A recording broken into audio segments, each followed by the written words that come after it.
Hey guys, and welcome back to another video. I'm just backing out of our little carport. So this video is going to be about 35 minutes long.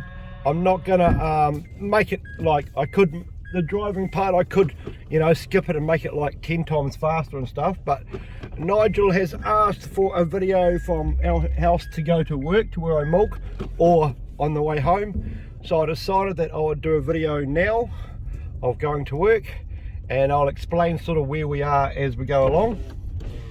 He knows Dunedin quite well by the sounds of it, so I'm just going to take this off and move this mask so it doesn't swing around in your guys' faces. There we go. And I'm sorry that you're getting a bit of my dash in there too, guys. It's just, it's the only place I can actually put the phone to record a video. Anyway, we're heading off. This is just our driveway past all the apartments. I hope you enjoy this video and the scenery and where we are.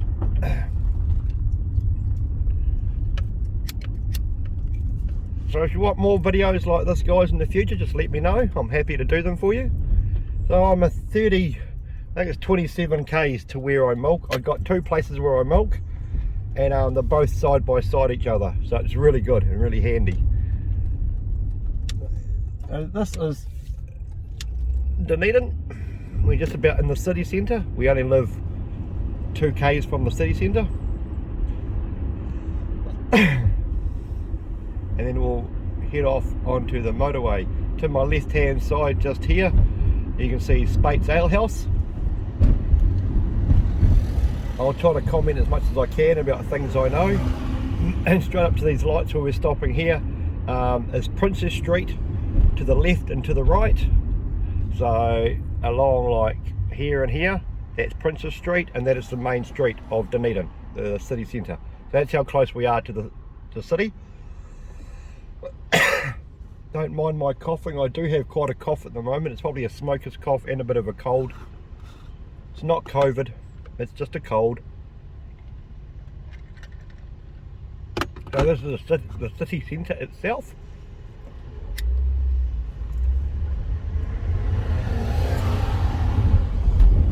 And then I'll jump into that. It's taken us a while, and it's still taking me a while to get used to these roads. There's a lot of one-way roads around here and stuff, so I'm still getting used to how they all work. Directly in front of me, I don't know if you can see it very well on the camera, but if you look straight through, the cars are here now, but straight through there, it's called the Chinese Gardens, and you can pay $10 to go in and look around. Just to my left, you probably can't see it either in the camera, but just through here is the Dunedin train station.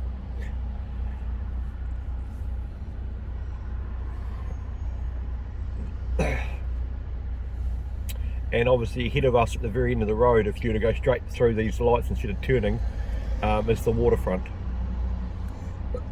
So as you can see by our trip so far, we've been travelling for 3.5 minutes from our house. So this is how close we live to the centre. I probably would call myself now having the best of both worlds. I get to go to the farm, see cows, see grass and do all that sort of stuff, and then come home and live in the city where there's real good internet, shops galore, cafes galore. So it's really good. Now this road that you can see in front of me, there's cars going past, is a road we're taking. It's State Highway 1, believe it or not. So this is the highway that goes right through Dunedin. You can go to Invercargill or wherever you want to go. This is the road we took. We turned to the left where this car is just here. There's this thing that lights here. They'll turn left, and that's the road me and Ryan took when we went heading towards Wellington to hop on Picton, to hop on the ferry, go to Wellington. So that's State Highway 1 right there. And it does take quite a lot. Look at this little green thing. And it does take quite a lot to get used to it, but you do get used to living in a city with roads that are one way and double laned, and it's very strange. Especially considering our closest shop in Ruwhakaitu was 30 minutes away just to go to the dairy, and now we have this all around us. People are tooting at someone, I don't know who. Righto, so here we are on State Highway 1.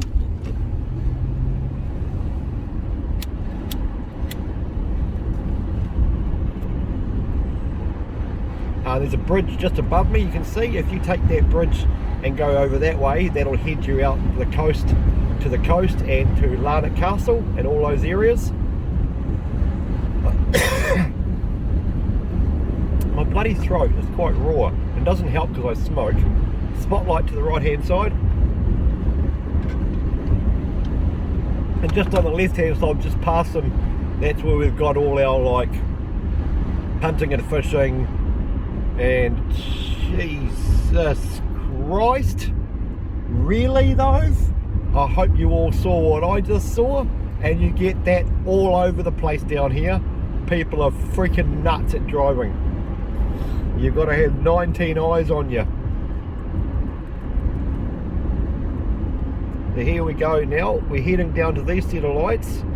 Now, these two lanes here are the motorway that I'm on now, and these two lanes over here are State Highway 1. So just ahead of us is Pack and Save, Countdown, the warehouse, Bunnings, all those places. And this is the start of the motorway, but the motorway is weird. I'll just turn this one up. The motorway is weird because it's not like 100k like in Auckland or something. So it does get to 100k, but at first you have to go 80k. Then you have to slow down it for 60k because there's a set of lights kind of in the middle of the motorway, which is weird. And then you can go 80k again, and then you can go 100k. So yeah, it takes a bit to get used to this, eh?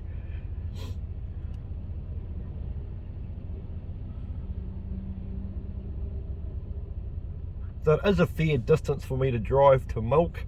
When I charge milkings out now, I make sure I put in my charge enough for the running of getting to work and back, as well as being paid to do the actual job, so I don't shortchange myself. I've had a couple of farmers saying I'm too dear, and they'll say, well, that's fine, you don't have to hire me, but I'm not paying, you know, I'm not doing this and then paying all this gas as well and not making any money for milking. So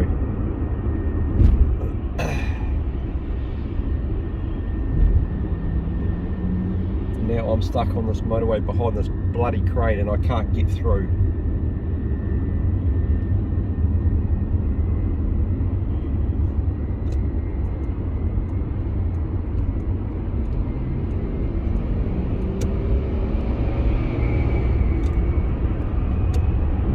There we go. Righto. So to my right, you can see some houses to my right and to my left. This place is called Green Island. It's just a suburb of Dunedin.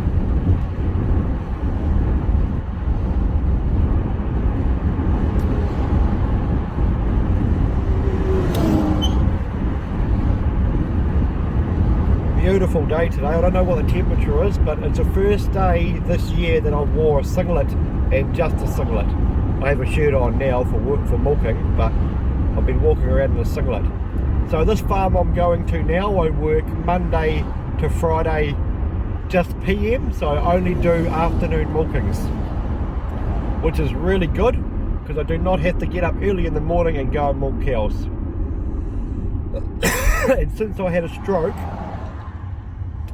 it's been I get a lot more tired, and I don't want it. Well, I can't, my body physically can't work full time now. So this is, yeah, like I said, Monday to Friday PM milking. So I still can get home I get home about 5:30, 5:45 at night. It's now nearly 2 o'clock. I normally start milking about 2:30, so it's about 3 hours work. And I get to sleep in every morning and hang around home and do stuff with Debbie until this time of day, so it's good. And then every second weekend I work across the road, and I sole charge there morning and night. So I do morning milkings, night milkings, morning milkings, night milkings, and that's for both Saturday and Sunday. So I still do quite a bit of milking, but I get a lot more time to relax and sit down than I used to when I was farming full time. And this just brings in enough to live, to be honest. Like we get paid now enough to, you know, pay for the basics, but my milking's really helped with some bills and give me and Debbie some money, really. Certainly not making millions of dollars out of it, but it certainly does help, and it gives me something to do. Would I still do it if I didn't have to? No, I do have to do it to make ends meet. I wouldn't do it if I didn't have to, but I'll still do something. I find sitting at home, the first month we were here I didn't do anything, and it was nice to have, you know, to relax, but you get very bored very quickly after working on a farm for years. And this is now the actual motorway begins, so this is 100k.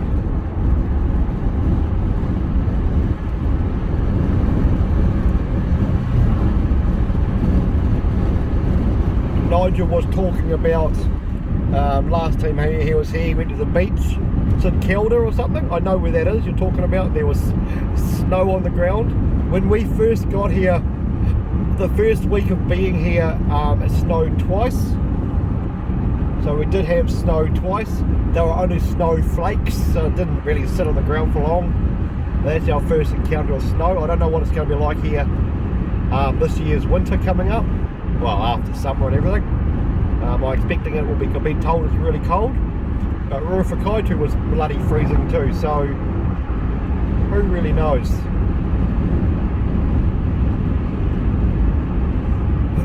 But I think down here, we've only been here 9 weeks, but if I look into the 9 weeks we've been here, we've had more sunnier days than crap days. We haven't had a lot of rain, but we do get it is a little cold.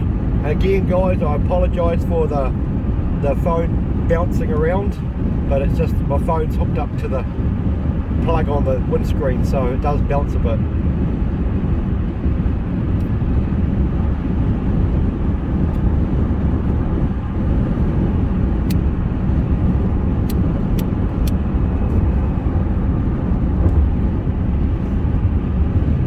I don't know all these little suburbs off to my left to the right. Sorry, Nigel.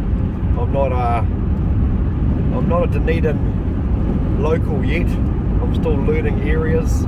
When I first came out here for the first job, it was for a morning milking, and I was like, shit, I can put my GPS on, but where do you find the tanker number and everything in the dark? So I did a trip out here with Debbie the day before, during the daytime, just so we could sort of see where I was going the next morning and had an idea where I was going. And then this job rang up and asked if I was interested, and when they told me where they were, I Google mapped it, and it was a farm across the road from the farm I was working. So it's quite handy, really. It is a fair trip to work, but I suppose if you live in Hamilton or Auckland or something, this is normal. So you can see there it says Fairfield, Moskell and Invercargill. Invercargill is 208k away. Fairfield is coming up. It's an off ramp on the left hand side. Fairfield, Ariel, which is my son's partner, her mother and stepfather live here, and we've been to their place 3 or 4 times now. So that's where they live. That's how far we've got to travel to their place. I suppose it's not that far. What is it? How long we've been driving? 14 minutes, something, 12, 13, 14 minutes. How long the video's been going? So yeah, so me and Debbie do go out quite a bit and around the places. On Sunday I'm not working. I have this Sunday off and this Monday off, and I've said to Debbie, do you want to have a date day? Because Sophie is going out with her brother to the pools to go swimming, obviously the heated pools. And I gave Debbie 3 options. One was to go to the mall for lunch, one was to go over to St Kilda's to the beach and have fish and chips on the beach, and the third one was to go to Larnac Castle and look around the gardens, because we had been there when we went for our holiday last year. So I think she's leaning towards Larnac Castle, because if you go to Larnac Castle and you pay for the grounds and the tour, like to go through the castle itself, you actually get a year's pass. So you pay $35 each, that'll be $70, but that pass you can go back as many times as you want in a year, and not pay again. And we only live 15 minutes from Larnac Castle, so I think we're going to do that. Go around the grounds and look at the grounds, and then go have lunch there, and then we can go back another day and go look through the castle again, and it doesn't cost. So if you want a video, guys, of us going to Larnac Castle and around the gardens, let me know and I'll make one. If not, that's all good too. I don't mind having a date day without the camera being on, but if you want it on, let me know.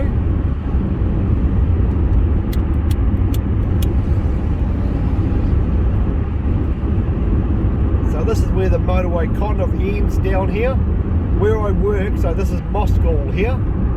Moskill, something like that. Where I work, the first day I worked there, first morning, I got a hell of a fright.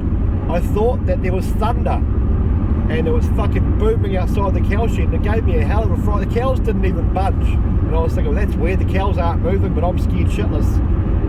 After milking, I said to my boss, what the fuck was that noise? He was like, that's a plane. And then I looked at it when I was driving out the cow shed gate, and we're literally, I don't know, 1 kilometre from the Dunedin airport. So you can see the airport from the farm. And so yeah, the plane's taking off and landing gave me a hell of a fright, because I didn't know the airport was there until it was daytime. Now this is Moskill, and we're coming off the motorway now.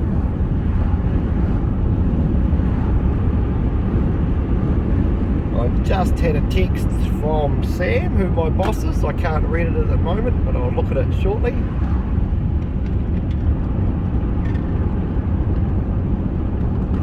The airport is 14k away, so that gives you an idea about how far we are away from where we are.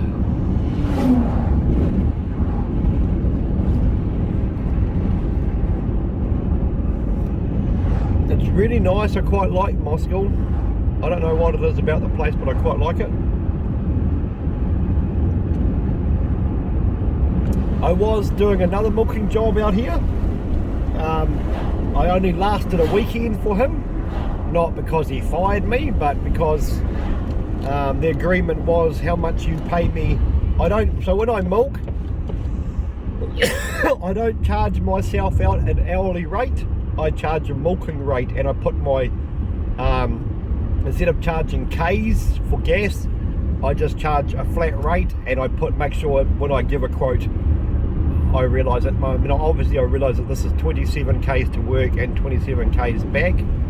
So you're sitting in an hour, you're like half an hour there, half an hour back, and so you work out how many K's it is, how much fuel you need, and you put that onto your quote. It's good and bad. When you're charging per milking, if something happens and you're there longer because the cow's gone down or something, then you've still got to be there and help that situation. So your hourly rate, really, if you think about it, might go down if you're doing it that way. But generally I find it's easier to do a milking rate because you know exactly what you're getting in your hand. But the guy that I was working for on the weekend, I told him my milking rate, he accepted the milking rate. I told him the conditions. You know, I don't get cows in, I don't put fences up, I don't do all this. I turn up, I milk the cows, I hose down, and I go home. That's my job. And then he started wanting me to get cows in the morning and putting fences up, and I was like, no, I'm not a farmer, I'm a relief milker. So I told him to, didn't say get fucked, I just said it's not for me. He didn't like that very much, but that's not my problem. I've found as I get older, I'm getting a little bit, my wife calls it ruthless, Debbie calls it ruthless. I don't think it's ruthless, it's more I'm older now and I just don't deal with shit anymore. If you allow people to walk over you, they will. I have got a video I'm going to make regarding what happened to our stuff going up to the North Island to get our stuff, and how we left it there. We thought it was in great hands, and we found out that after all that we got ripped right off. I am going to make a video about that. So it's not that I'm ruthless now, it's just that I'm more careful.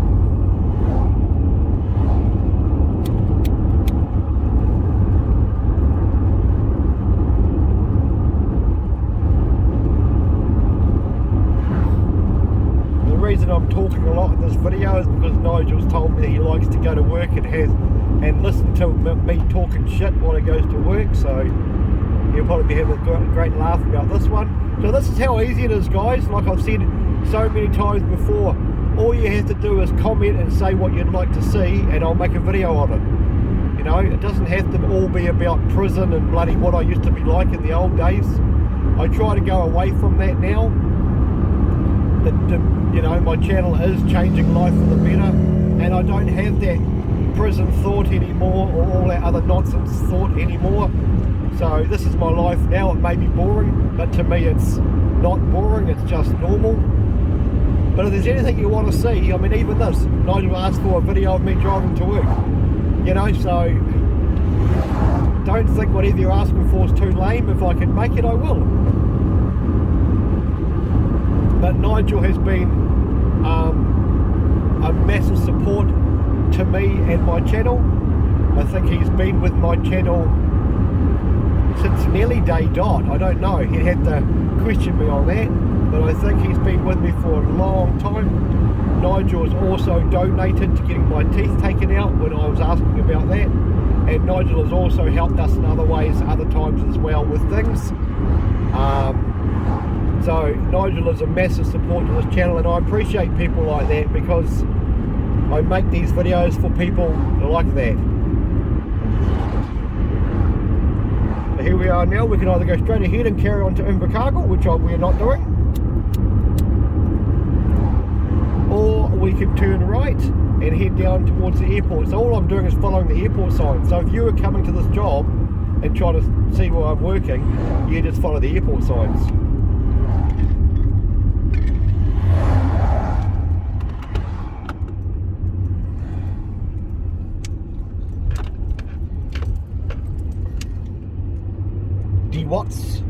D Watts farming equipment.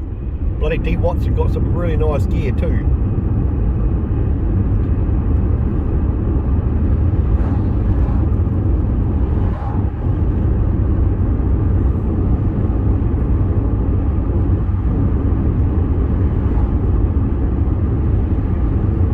This bridge drives me nuts. It's got all these bumps in it. I don't know if you'll be able to hear them. See if you can hear the bump, bump, bump, bump. Bit of a pain in the ass.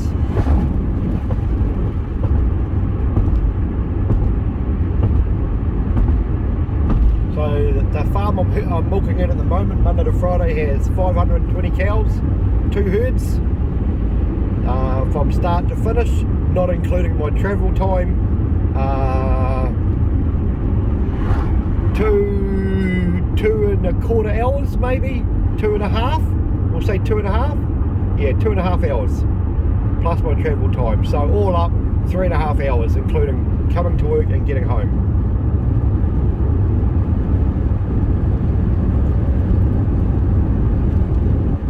But working in the afternoons is really nice. It has its benefits and not so benefits. The benefits are I can have the day at home with Debbie, do things, sleep in. The drawback of it is I can't do things in the afternoons. Ryan's been out fishing twice this week. I haven't been able to go because I've got to get ready to go to milk. If there's anything we are doing in town, I've got to always watch the clock to be at work at a certain time. But it goes with the territory, eh? So every job has its drawbacks. But overall, as you can see, I'm in the country now and I like the country. I feel at home in the country. But then I live in the city and I feel at home in the city now too. So I kind of have the best of both worlds. Debbie has come out here once with me for a look, and she really enjoyed it because she got onto the farm for a little bit.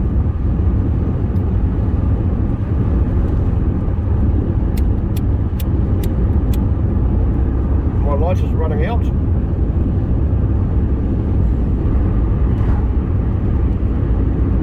We're not far from work now, 5 minutes maybe.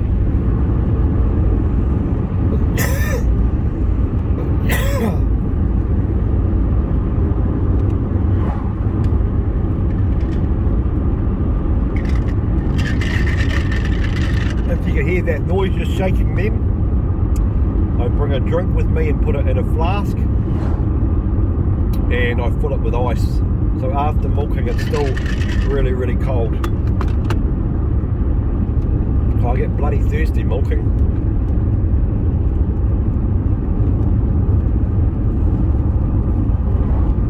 There's a garden centre to my left, we just passed there. I haven't been into that garden centre, but I wouldn't mind having a little bit of a nosy around there.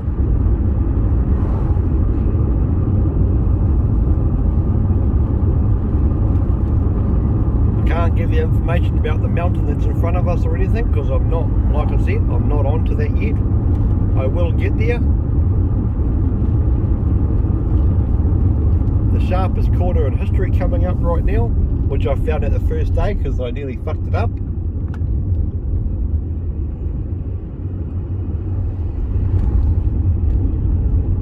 Oh yep, they're raking up hay beside us on the right hand side. Must be going to bail that. So now here's the little turn off. If you keep going to your left right now, the airport is right there.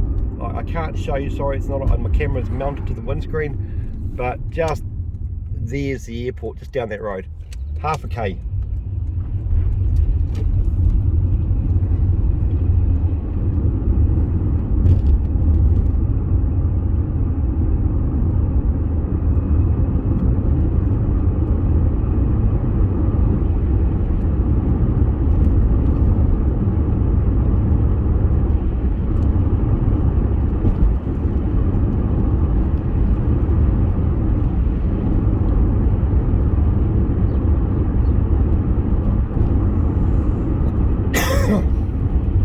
On my right hand side now, and I'm sorry you can't see with the camera,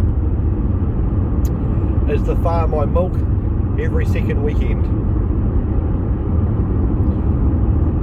I'll show you the driveway of where I go up, and then I'll show you where obviously you'll see where I'm milking now.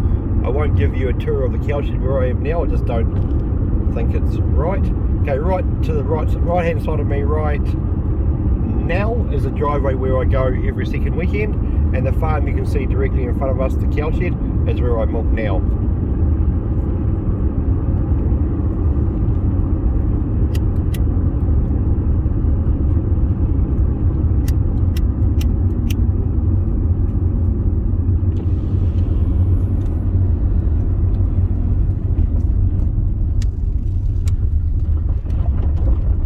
Cows are already in for me. Bloody Brent, this guy's really onto it. So guys, I hope you've enjoyed this video. Nigel, I hope it's what you wanted, buddy. But I must close out and, oh no, they're putting the water through the stall. But I must close out and go and do my job. Anyway, it's been a pleasure bringing it to you, and I hope you've enjoyed it. If you have, let me know. If there's anything you want to see, let me know, and I shall do it. Alright guys, cheers.